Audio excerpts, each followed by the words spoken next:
Zero visitors, zero noise, zero paved roads. I'm currently pushing deep into the Cambodian backcountry to find Ta Nei Temple, the most isolated ancient site in the country. Most tourists never see this view because buses physically can't make it. And as of 5 minutes ago, my GPS has completely given up on me. I've been fighting these dirt trails for some time just to see if the legends of this cursed temple are actually true. I finally made it, but the isolation here, it hits different. There are no footprints, no voices, just a hollow energy radiating from the stone that's telling my gut one thing. I should probably turn back. But there's one more reason why no one comes. Even if they do, they cannot enter this temple because the entrance has collapsed completely. Yes, this is the main entrance and the temple is totally dilapidated. These are pillars and beams blocking the way. How did this happen? Some claim this temple was cursed and no one is allowed to talk about what happened.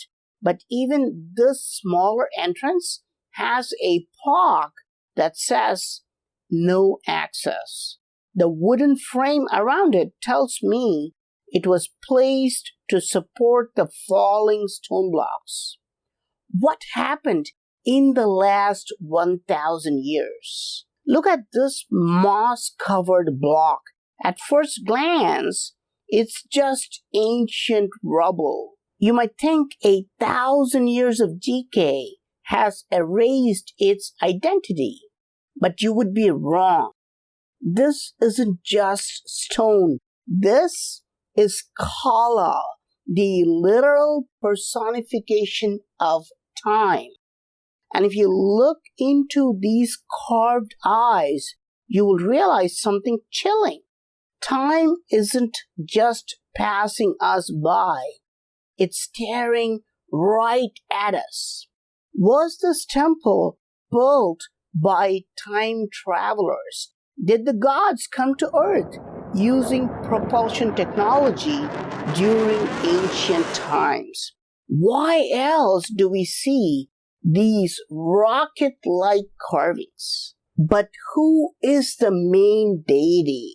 I see a giant stone pedestal, but the central statue has been removed.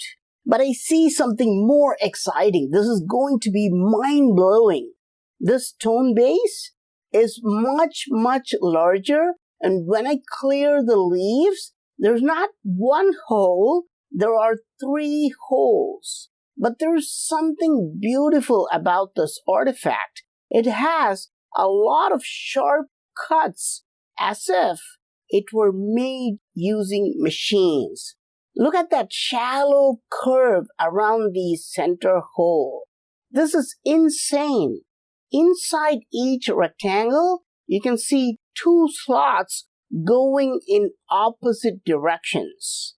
But what is the purpose of these slots? I can't believe my eyes. There's another one, a second stone artifact just a few yards away. At first, it looks like a twin to the first pedestal, but look closer at the ground, where the roots are starting to swallow the stone.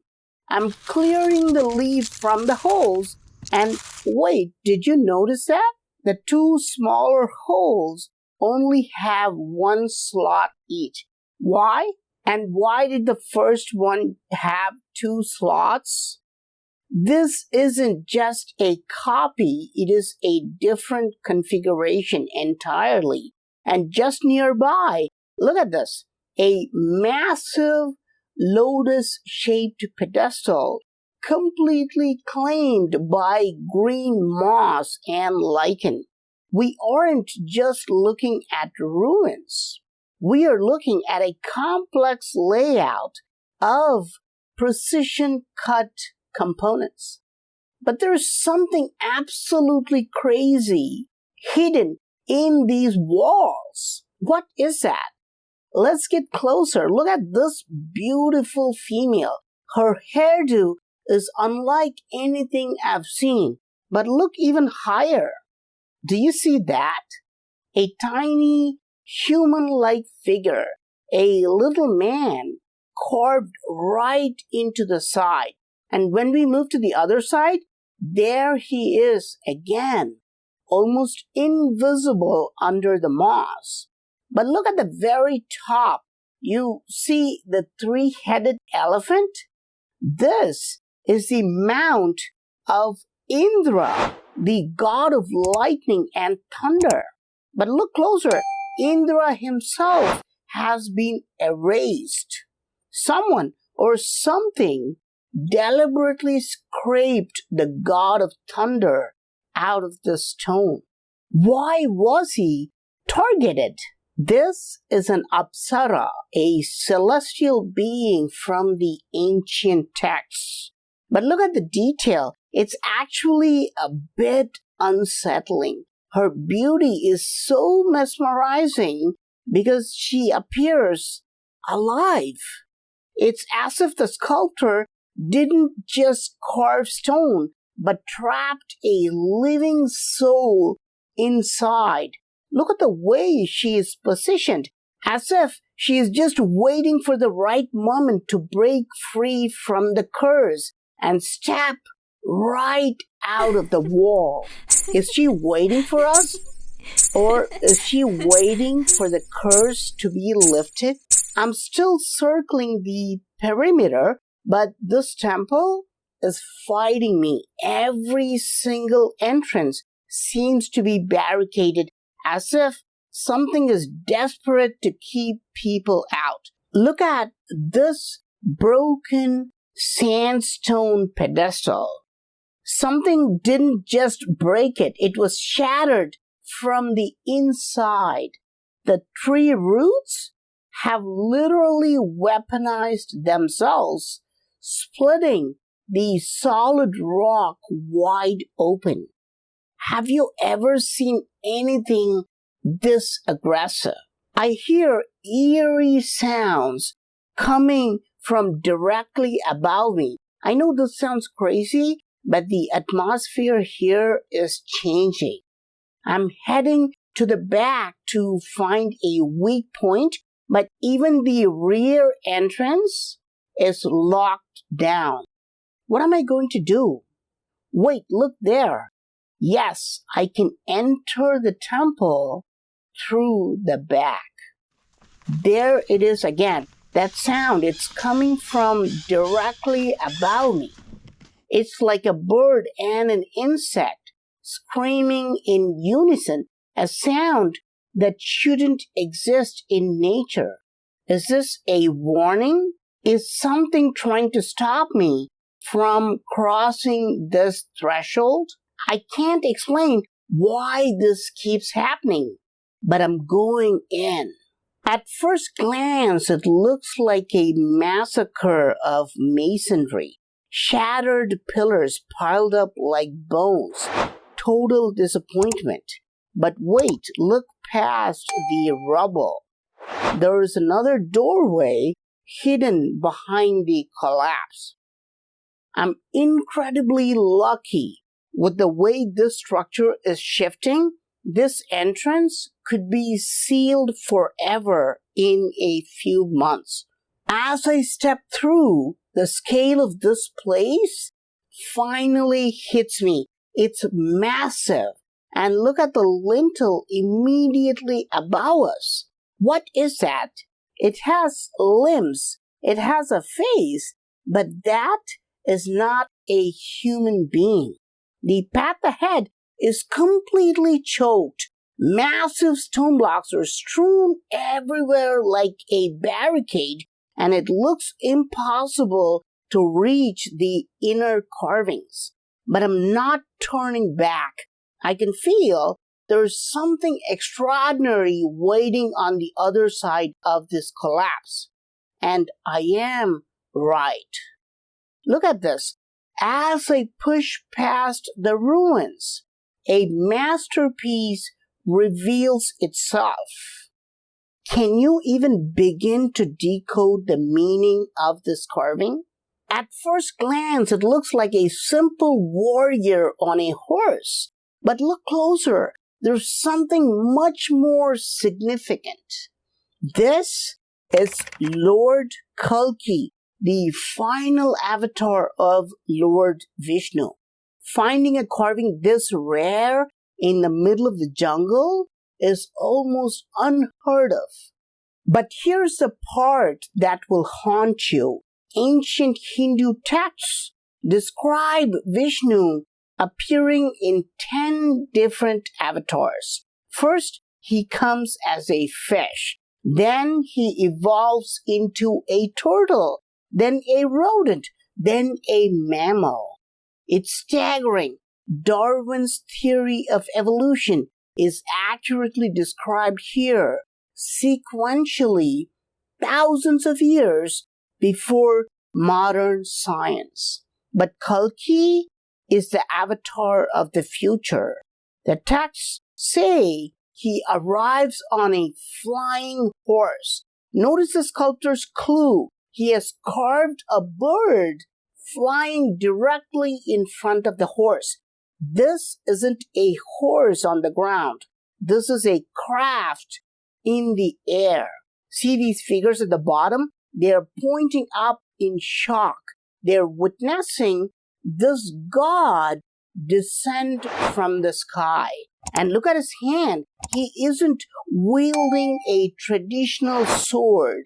This is a strange energy-based weapon, almost like a lightsaber. He relentlessly destroys his enemies, clearing the way for the survivors to attain salvation. You see him here completely dominating the earthlings. Is this just a myth, or is this a blueprint for the end of our race? But what I see on the other side is even more extraordinary. Do you know what this is?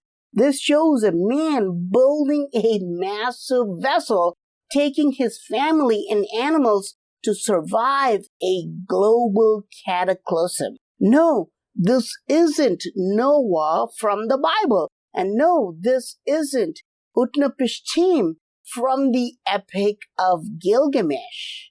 According to ancient Hindu texts, this is Manu, the progenitor of the entire human race. Hinduism has its own version of the Great Flood, where Manu and 7 sages survived the rising waters in a massive ark.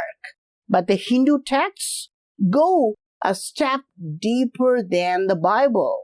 They explicitly state that Manu took various seeds to restart agriculture.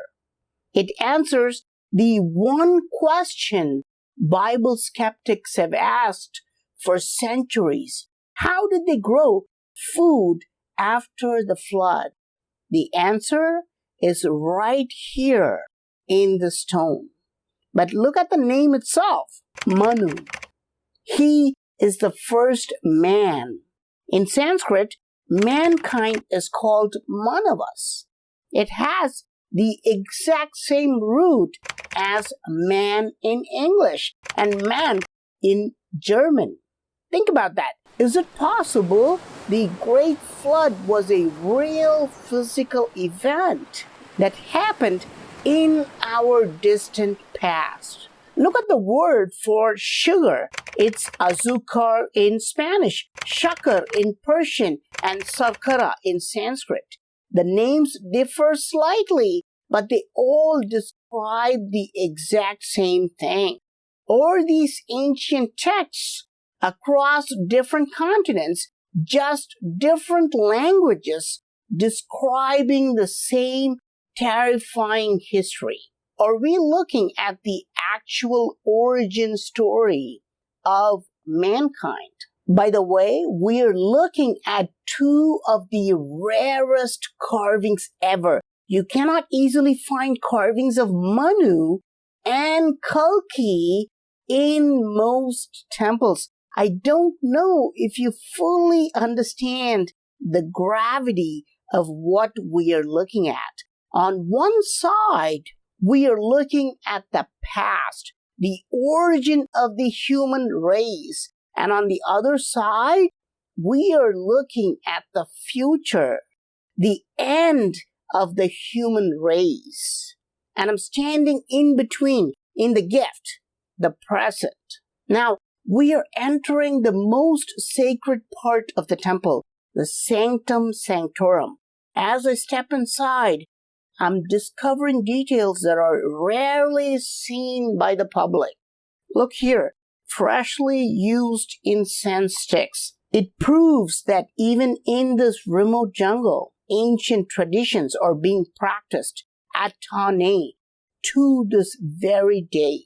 Because this is a high security active sacred site, I'm keeping the full uncut exploration of the inner chamber for our private deep dive community.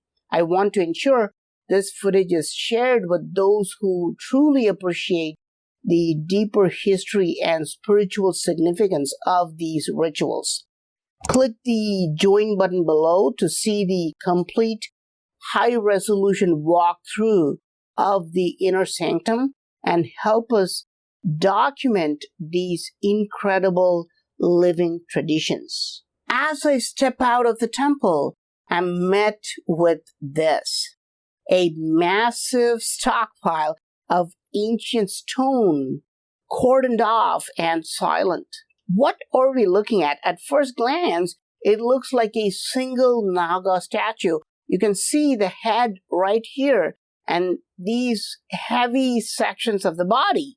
You would think it was just a long Naga statue, right? But look closer. These are fragments of a massive Naga bridge.